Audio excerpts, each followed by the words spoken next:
Ya. Ya.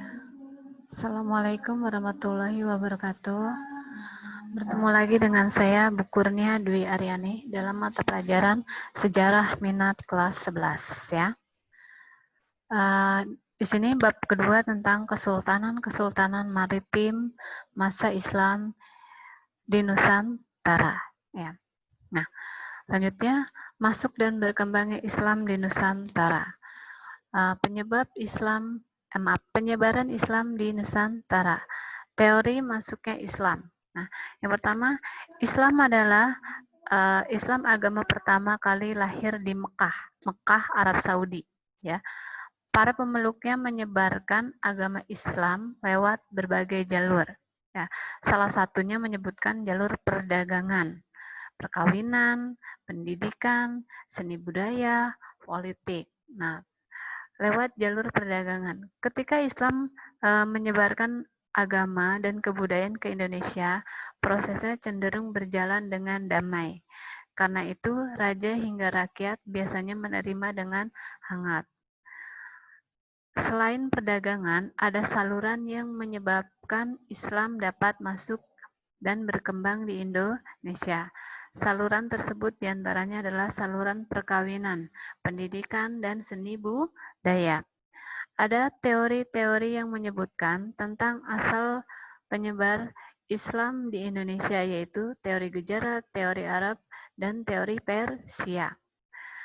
Samudra Pasai adalah kerajaan pertama di Nusantara yang bercorak Islam berdasarkan bukti adanya makam Sultan Malik As-Saleh yang berangka 696 Hijriah. 696 Hijriah atau 1297 Masehi. Kerajaan Samudra Pasai ini terletak di barat Indonesia, yaitu Kepulauan Sumatera, ya. Sumatera, Singapura, Malaysia, ya sekitar situ ya Samudra Pasai. Malaka memiliki pelabuhan dagang ramai pada abad ke-15 dan menjadi pusat penyebaran agama Islam di bagian barat Nusantara.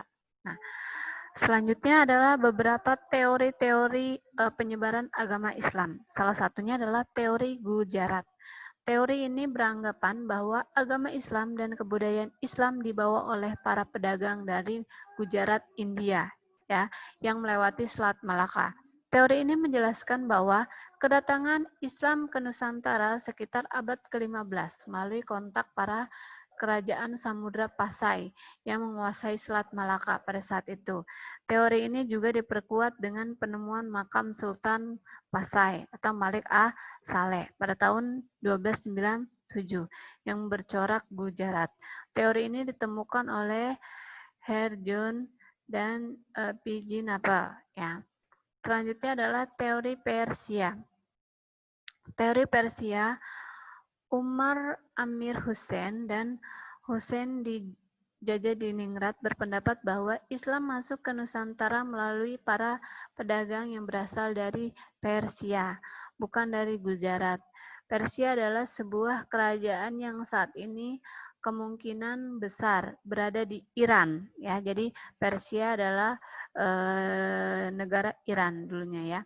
Nah, teori ini tercetus karena pada awal masuknya Islam ke Nusantara pada abad ke-13, ajaran yang marak saat ini adalah ajaran Syiah. Syiah berasal dari Persia. Selain itu, ada beberapa kesamaan tradisi Indonesia dengan Persia yang dianggap sebagai salah satu penguat. Contohnya adalah peringatan 10 Muharram Islam di Persia yang serupa dengan upacara Tabwik atau Tabuk di beberapa wilayah Sumatera, khususnya Sumatera Barat dan Jambi. Teori Cina. Lain halnya dengan Slamet Mulyana dan Sumanto Al-Qurtubi. Mereka berpendapat bahwa sebenarnya kebudayaan Islam masuk ke Nusantara melalui perantara masyarakat Muslim Cina. Teori ini berpendapat bahwa migrasi masyarakat Muslim Cina dari Katon ke Nusantara, khususnya ke Palembang, pada abad ke-9, menjadi awal mulanya masuk budaya Islam ke Nusantara. Hal ini dikuatkan dengan adanya bukti Raden Fatah. Raden Fatah adalah Raja Demak, keturunan dari Cina. Penulisan gelar Raja Demak dengan istilah Cina dan catatan yang menyebutkan bahwa pedagang Cina lah yang pertama kali menduduki pelabuhan-pelabuhan di Nusantara.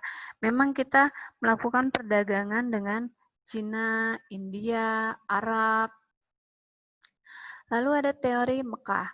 Dalam teori ini dijelaskan bahwa Islam di Nusantara dibawa langsung oleh musafir Arab yang memiliki semangat untuk menyebarkan agama Islam ke seluruh dunia pada abad ke-7. Diperkuat dengan sebuah perkampungan Arab di Barus, Sumatera Utara yang dikenal dengan nama Bandar Khalifah. Selain itu, Samudra Pasai, mazhabnya dikenal sebagai mazhab Syafi'i. Mazhab ini dikenal di Arab dan di Mesir saat itu. Kemudian terakhir adalah digunakan gelar Malik pada raja-raja Samudra Pasai, seperti budaya Islam di Mesir. Teori ini yang paling banyak mendapat dukungan para tokoh seperti Van-Leur, Antony, dan Bunya Hamka. Islam juga sempat menjadi kekuatan yang cukup disegani di Nusantara. Hal ini ditandatangani dengan munculnya kebanyakan kerajaan Islam yang cukup terkenal dan berkuasa. Nah, sumber-sumber berita masuknya agama Islam dan kebudayaan Islam di Indonesia. Yang pertama, sumber dari luar negeri. Para pedagang Arab telah datang ke Indonesia sejak masa Kerajaan Sriwijaya pada abad ke-7, yang dengan jalur perdagangan di wilayah Indonesia di bagian barat, termasuk Selat Malaka pada masa itu. Selanjutnya berita Eropa. Berita dari Marco Polo. Marco Polo ini merupakan seorang musafir Italia yang dia melakukan penjelajahan ke Australia, tapi singgah di Indonesia. Ketika saat itu dia ditugaskan untuk mengantarkan putrinya yang dipersembahkan kepada Kaisar Romawi. Nah, berita India. Berita ini menyebutkan para pedagang India dari Gujarat mempunyai peranan penting dalam penyebaran agama dan kebudayaan Islam. Selanjutnya adalah berita Cina. Berita ini berhasil diketahui melalui catatan-catatan Manhuan, seorang penulis yang mengikuti perjalanan Laksamana Cheng Ho. Ya, Laksamana Cheng Ho itu ada di Semarang ya.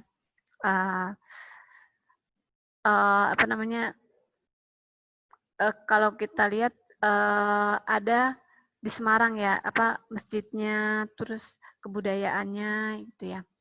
Ia mengatakan melalui tulisan bahwa sejak kira-kira 1400 telah ada saudagar-saudagar Islam yang bertempat tinggal di pantai utara Pulau Jawa ya, Semarang. Lalu sumber dalam negeri. Penemuan sebuah batu di lereng dekat Gersik. Batu bersurat itu memuat keterangan tentang meninggalnya seorang perempuan yang bernama Fatimah binti Maimun. Ya. Selanjutnya adalah ada makam Sultan Malikul Al-Soleh di Sumatera Utara yang meninggal pada bulan Ramadan 676 atau 1297 Masehi. Makam Syekh Malik Ibrahim yang wafat pada tahun 1419. Nah, selanjutnya kita ke Samudra Pasai ya. Di sini banyak beberapa kerajaan Islam di Nusantara. Salah satunya kerajaan tertua adalah Samudra Pasai. Kerajaan Samudra Pasai terletak di Aceh pesisiran, Aceh Utara, Kabupaten Lok Sumawe. Kerajaan Samudra Pasai merupakan kerajaan Islam pertama di Indonesia. Kerajaan ini didirikan oleh Meurah Silu pada tahun 1267. Bukti arkeologis keberadaan kerajaan ini adalah ditemukannya makam Raja-Raja Pasai di Kampung Gedong, Aceh Utara. Makam ini terletak di dekat runtuhnya bangunan pusat kerajaan Samudra di Desa Buiring, Buring, Kecamatan Samudra, sekitar 17 km sebelah timur Lok Sumawe. Di antara makam raja tersebut terdapat makam Sultan Malik As-Saleh, Raja Pasai pertama, ya, yang berkuasa kurang lebih 29 tahun, ya. Kerajaan Samudra Pasai merupakan gabungan dari Kerajaan Pasai dan Perlak dengan Raja pertama Malik Al-Saleh. Pada masa jayanya, Samudra Pasai merupakan pusat perniagaan penting yang dikunjungi oleh para saudagar dari berbagai negeri seperti Cina, India, Syam, Arab, Persia. Komoditas utama adalah lada. Pada masa pemerintahan Sultan Malik Al-Tahir adalah anak dari Raja Sultan Malik Al-Saleh, mengeluarkan mata uang emas yang disebut dirham. Uang ini digunakan sebagai secara resmi dari kerajaan tersebut. Di samping sebagai pusat perdagangan, Samudra Pasai juga merupakan pusat perkembangan agama Islam. Nah, selanjutnya ada Kerajaan Darussalam, ya, Aceh Darussalam. Kerajaan Aceh Darussalam 1496 sampai 1903 berdiri pada masa runtuhnya Kerajaan Samudra Pasai. Kerajaan Aceh Darussalam ini disebut juga sebagai Kerajaan Aceh atau Kesultanan, terletak di utara Pulau Sumatera dengan ibu kotanya Banda Aceh Darussalam. Sultan pertamanya Kerajaan Aceh adalah Sultan Ali Mukhayat Shah, dinobatkan pada hari Ahad, Jumadil Awal 913 Hijriah, bertepatan dengan tanggal 8 September 1507 kalender Masehi. Kerajaan Aceh Darussalam mengalami kejayaan pada masa pemerintahan Sultan Iskandar Muda atau Sultan Mauke Alam, ya. Mauke Alam. Pada masa pemimpinan Aceh mengalami masa keekspansi dan pengaruh luas hingga menaklukkan Pahang yang merupakan sumber timah utama. Nah, selanjutnya ada Kerajaan Kesultanan Malaka. Kesultanan Malaka merupakan kerajaan Islam Melayu yang berdiri di tanah Malaka. Kerajaan pertama kali dibentuk dan didirikan oleh para Masewara pada tahun 1405. Kerajaan ini tercatat memiliki hubungan baik dengan Cina, yang dimana tercatat sudah banyak hubungan yang dilakukan oleh kedua belah pihak. Kerajaan Malaka terkenal sebagai penguasa jalur pelayaran dan perdagangan di Selat Malaka sekitar abad 15. Runtuhnya Kesultanan Malaka akibat dari invasi Portugis pada tahun 1511 dan peristiwa tersebut menjadi salah satu mulainya invasi militer Eropa. Jadi runtuhnya kerajaan Islam pun karena kedatangan bangsa Eropa ke Indonesia. Dia monopoli, ya, politik de impere, politik adu domba, jadi runtuh. Nah, Kesultanan Malaka, Kerajaan Perlak merupakan kerajaan Islam Indonesia yang terletak di Perlak, Aceh Timur pada tahun 840 Hijriah atau 1292 Masehi.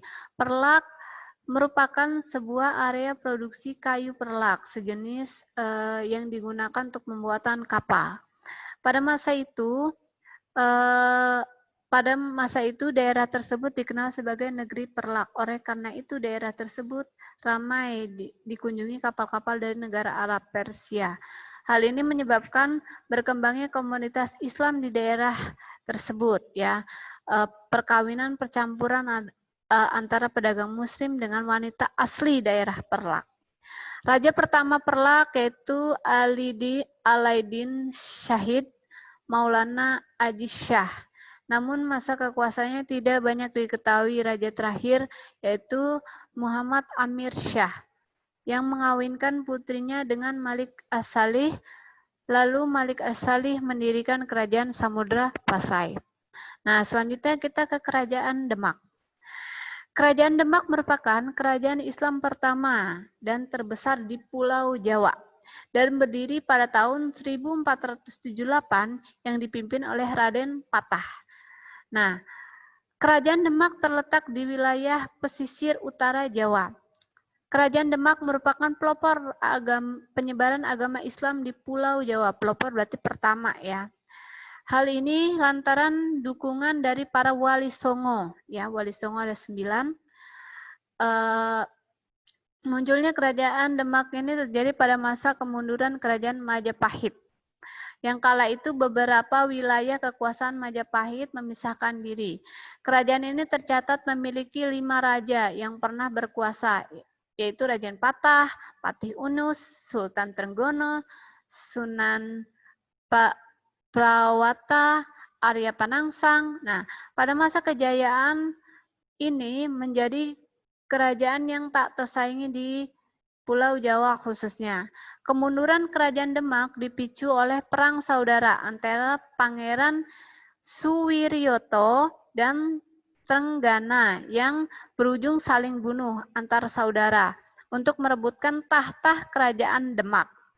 Nah, biasanya kalau sudah masalah tahta itu tidak memandang saudara atau keluarga ya, jadi saling bunuh.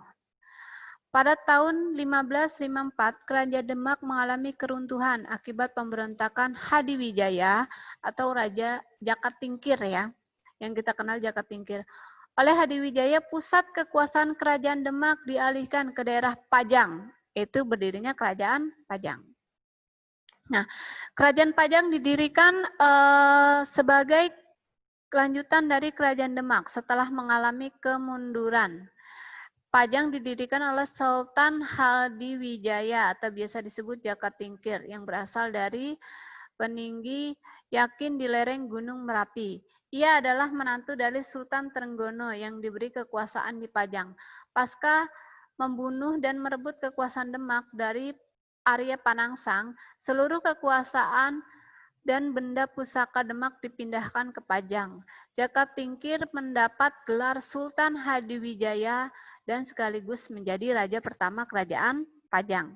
Islam yang semula berpusat di pesisir utara Demak dipindahkan ke pedalaman membawa pengaruh besar dalam penyebarannya. Selain Islam yang mengalami perkembangan politik juga mengalami perkembangan. Pada masa Jakatingkir memperluas kekuasaan ke arah timur hingga Madiun di area pedalaman tepi aliran Sungai Bengawan Solo. Pada tahun 1554, Jakatingkir mampu menduduki Blora dan Kediri pada 1577. Karena kerajaan Pajang dengan raja-raja di Jawa Timur sudah bersahabat pada 1581. Jakatingkir mendapatkan pengakuan sebagai Sultan Islam oleh raja-raja penting di Jawa Timur. Nah, selanjutnya adalah kerajaan Mataram Islam. Ada Mataram kuno, Hindu-Buddha, ada Mataram Islam. Ya, Kerajaan Mataram Islam merupakan sebuah kerajaan Islam yang berdiri di Pulau Jawa pada abad ke-16. Pusat pemerintahan Kerajaan Mataram Islam terletak di Kota Gede, Yogyakarta. Kalau sekarang sudah dipecah menjadi dua ya, Kesultanan Jogja dan Kesultanan Surakarta. Nah, kerajaan ini dipimpin oleh dinasti yang mengaku sebagai keturunan Majapahit, yaitu keturunan Ageng Sela dan Ki Ageng Pamanahan. Nah, awal mula kerajaan Mataram Islam adalah dari Kadipaten yang berada di bawah Kesultanan Pajang dan berpusat di bumi Mentok. Kemudian diberikan kepada Ki Ageng Pamanahan sebagai hadiah atas jasa yang diberikan. Raja yang berdaulat pertama adalah Sutawijaya, penambahan Senopati, yang merupakan putra Ki Ageng Pamanahan ya. Pada masa pemerintahan Sutawijaya, kerajaan ini menjadi kerajaan independen. Independen berarti berdiri sendiri. Kerajaan Islam Mataram mengalami masa kejayaan pada masa pemerintahan Mas Rangsang atau Sultan Ageng 1613 sampai 1645. Sultan Agung berhasil melakukan ekspansi dan menguasai hampir seluruh wilayah di tanah air, di tanah Jawa. Ini juga melakukan perlawanan kepada VOC. VOC itu Federation of Company. ya, dengan bekerja sama dengan Kesultanan Banten dan Cirebon. Kerajaan Islam atau yang disebut dengan Raja Mataram Islam yang disebut bahasa Jawanya adalah Nagari Kesultanan Mataram menerapkan kerajaan berbasis pertanian berasaskan ajaran Islam. Kerajaan Mataram meninggalkan beberapa peninggalan seperti Mataram Batavia, Mataram di Batavia, Jakarta, sistem persawahan di Pantura, Jawa Barat, penggunaan Hana Caraka. Nah, ini Hana Caraka itu tulisan Jawa ya, kayak India kuno gitu. Nah, selanjutnya adalah Kerajaan Cirebon. Nah, Kerajaan Cirebon adalah Kesultanan Cirebon. Kesultanan ini cukup besar di Jawa Barat pada abad ke-15 sampai 16. Kesultanan Cirebon pertama kali didirikan pada tahun 1430 dan penguasaan atau sultan pertama yang menjabat di kerajaan ini adalah Pangeran Walangsungsang sebagai Sultan Cirebon dan menjabat dari tahun 1430 sampai 1479. Kemudian pada tahun 1479, Sultan Cirebon menyerahkan jabatan dan kekuasaan kepada Sunan Gunung Jati. Sunan Gunung Jati atau Win itu ya. Sultan Gunung Jati itu Sarip Hidayatullah ya. Yang tak lain adalah keponakannya sendiri yang menjabat sebagai Sultan Cirebon II. Sultan atau penguasaan kerajaan Cirebon selanjutnya adalah Sultan Abdul Karim yang merupakan penguasaan Sultan Cirebon terakhir sebelum terbagi menjadi dua, Kasepuhan dan Kesultanan Kanoman. Nah, selanjutnya adalah Kerajaan Islam Banten. Kesultanan Banten atau Kerajaan Banten merupakan kerajaan Islam di Pulau Jawa ya, di tanah Pasundan. Pada tahun 1526, Sultan pertama yang memimpin kerajaan ini adalah Maulana Hasanuddin dan pemimpin terakhir adalah Kesultanan Banten yang sebelum dipaksa bubar oleh kolonial Inggris adalah Sultan Maulana Muhammad Syaifuddin. Raja atau sultan yang paling terkenal dalam Kesultanan Banten adalah Sultan Agung Tirta Yasa, yang di mana masa kejayaan Kesultanan Banten di masa kepemimpinannya. Ya, jadi masa paling kejayaannya itu Kesultanan Cirebon adalah Sultan Agung Tirta Yasa. Kerapuhan dan akhir dari Kesultanan Banten terjadi akibat banyaknya faktor, salah satunya adalah adanya perang saudara yang terjadi di kerajaan di mana kerajaan Haji, anak dari Sultan Ageng Tirtayasa berusaha untuk mendapatkan kekuasaan dari tangan sang ayah. Dari kejadian tersebut akhirnya berimbas pada pembubaran Kesultanan Banten pada 1813 oleh pemerintahan Inggris yang sedang berkuasa di Indonesia. Didirikan oleh Hasanuddin pada tahun 1525 di Banten, pada masa pemimpinan Kerajaan Banten mengalami masa kejayaan. Setelah Hasanuddin wafat, kemudian digantikan oleh putrinya yang bernama Pangeran Yusuf. Kemunduran Kementerian Banten terjadi pada masa kepemimpinan Sultan Abdul Mufakir. Nah, selanjutnya ada Kerajaan Banjar. Ya, Kesultanan Banjar berdiri sejak tahun 1920 dan bertahan hingga 1905. Kesultanan pemimpin pertama Kerajaan Banjar yaitu Sultan Surian Shah yang dilantik pada tahun dan memimpin hingga tahun 1950. Masa keemasan Kesultanan Banjar terjadi sejak periode awal 1526 sampai dengan 1787, yang dimana kerajaan ini terkenal akan aktivitas pertanian dan juga agensi militernya. Pada tahun 1860, Belanda secara langsung membubarkan Kesultanan Banjar yang mengharuskan Kesultanan Banjar ditiadakan kembali. Namun sejarah mencatat bahwa pemerintah Banjar tetap ada hingga tahun 1905, yang dimana rakyat Banjar meyakini adanya pemerintahan darurat. Pemerintahan dipimpin oleh Sultan terakhir Kerajaan Banjar adalah Sultan Muhammad Seman. Selanjutnya adalah Kerajaan Sukadana atau Tanjung Pura. Ya, Tanjung Pura ini adanya di kota Kalimantan ya. Tanjung Pura merupakan kerajaan tertua di Kalimantan Barat yang berdiri pada abad ke-8. Kerajaan ini mengalami beberapa kali pemindahan ibu kota kerajaan. Ibu kota pertama terletak di Negeri Batu, ya. Saat ini dikenal dengan Kabupaten Ketapang. Kemudian dipindahkan ke Sukadana. Saat ini ibu kotanya yaitu Kanyong Utara, ya. Dan berubah menjadi Kerajaan Matan pada abad ke-15 semenjak Sorgi Giri Kusuma berkuasa memeluk agama Islam.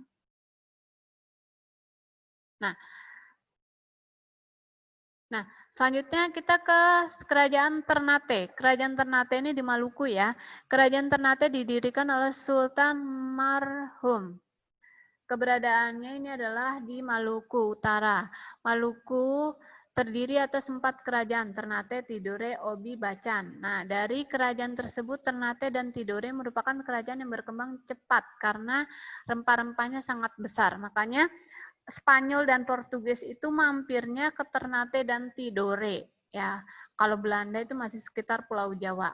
Banyak para saudagar yang datang untuk melakukan perdagangan di kerajaan Ternate dan bertransaksi perdagangan juga menyebarkan agama Islam. Setelah Sultan Mahrum wafat, digantikan oleh Sultan Harun. Sultan Harun kemudian digantikan oleh putranya yang bernama Sultan Babullah. Pada masa pemerintahan Sultan Babullah, kerajaan ini mencapai puncak kejayaannya di Sultan Babullah. Kemudian meninggal. Pada tahun 1583, tampuk kekuasaan kemudian digantikan putranya yang bernama Syahid Barkat. Kerajaan Ternate mengalami kemunduran karena tidak mampu melayani Spanyol ya dan VOC. Itu kalau Ternate Spanyol, kalau Tidore baru Portugis, dibagi 2 ya. Nah, kerajaan Tidore berdiri pada tahun 1801 yang dipimpin oleh Raja Muhammad Nakil. Kerajaan Islam Tidore terletak di sebelah selatan kerajaan Ternate Islam. Menjadi agama resmi ya.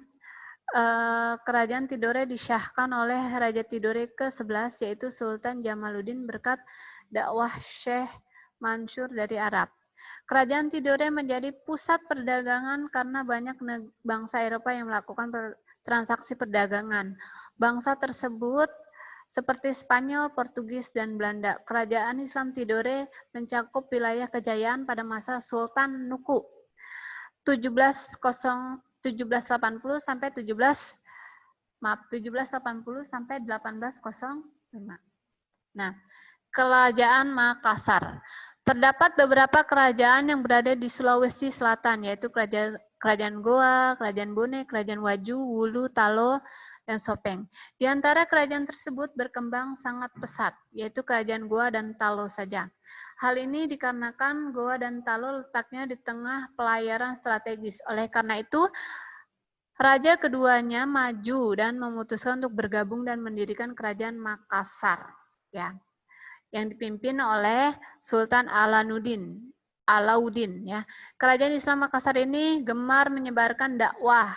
Masa puncak kejayaannya yaitu adalah pada saat pemerintahan Sultan Hasanuddin. Sultan Hasanuddin adalah cucu dari Sultan Alauddin. Nah, selanjutnya adalah Kerajaan Bone. Kerajaan Bone dikenal dengan Akarungen Ribone, merupakan kerajaan Islam yang terletak di Sulawesi bagian barat, yang sekarang dikenal dengan Provinsi Sulawesi Selatan. Sulawesi Selatan itu ada Bone, ada Goa gitu ya, Islamnya kuat-kuat ya. Selanjutnya di sini Kerajaan Bone didirikan pada awal abad ke-16 dan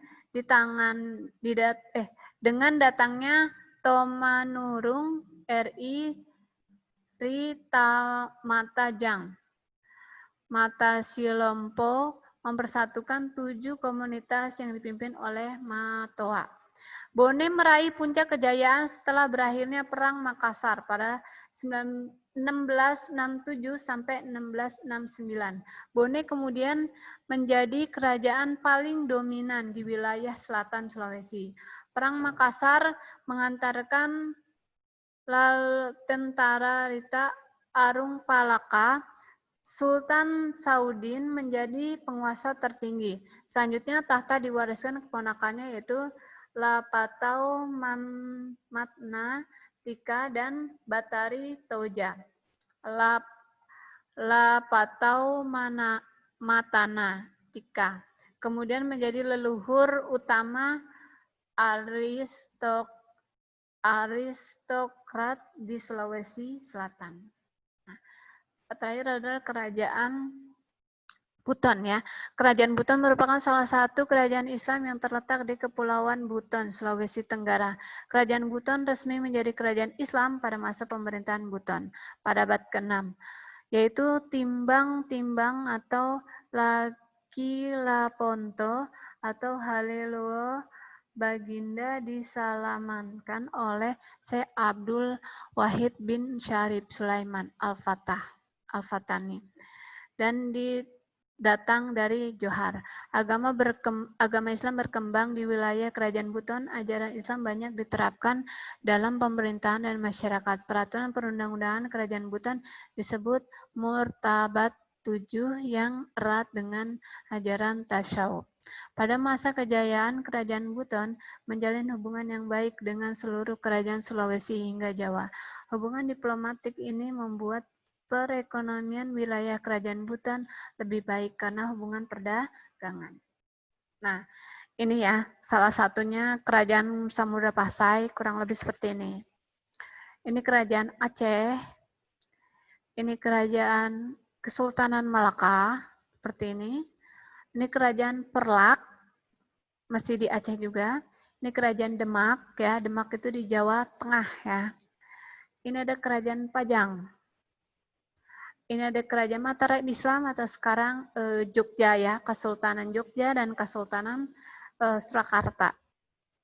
Kota gede, ya. Ini ada Kerajaan Islam Cirebon, yang dimana Syarif Hidayatullah, ya, atau Sunan Gunung Jati. Nah, ini ada Kerajaan Islam Banten. Ini juga ada Kerajaan Banjar di Kalimantan. Ini juga di Kalimantan. Nah, ini Kerajaan Ternate. Ternate itu di Maluku. Tidore juga sama di Maluku. Nah, ini ada Kerajaan Makassar, Sulawesi Selatan. Ini juga Sulawesi Selatan. Ini juga Sulawesi Selatan. Nah, udah. Sekian dari saya akhiri. Wassalamualaikum warahmatullahi wabarakatuh.